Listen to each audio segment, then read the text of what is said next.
Expertise France en fait est l'agence française de coopération technique internationale et elle a pour mission de mettre en œuvre des projets de coopération technique sur des financements internationaux et multilatéraux, notamment de l'Union européenne, comme c'est le cas actuellement dans le cadre du programme P48.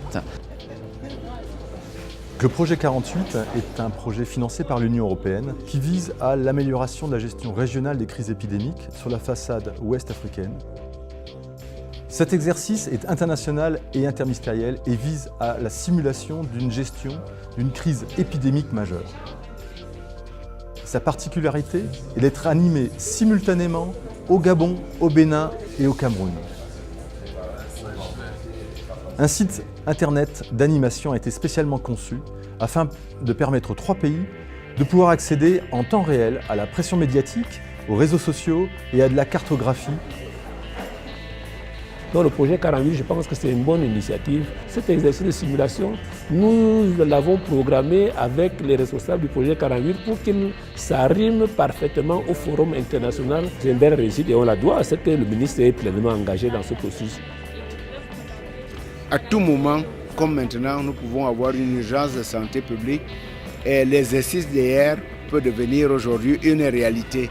Donc nous devons être prêts et je me réjouis de cet accompagnement d'une Union européenne, non seulement pour le Cameroun, mais pour les autres pays qui ont participé à cet exercice international.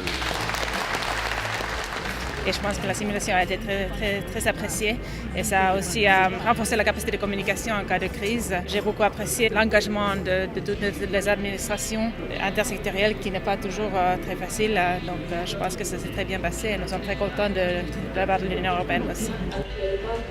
Il faut vraiment insister sur la multisectorialité. C'est en ça que cet exercice a été important parce qu'il a permis que des responsables de diverses administrations se réunissent dans ce qu'on appelle les cellules de crise. Je crois que quand on va apprendre à se mettre ensemble déjà pour gérer les crises sanitaires, ça laisse présager d'un bon avenir. Le projet 48 a une certaine pérennité dans la mesure où il a formé des formateurs qui, à leur tour, dans leur pays, peuvent former d'autres formateurs et d'autres experts.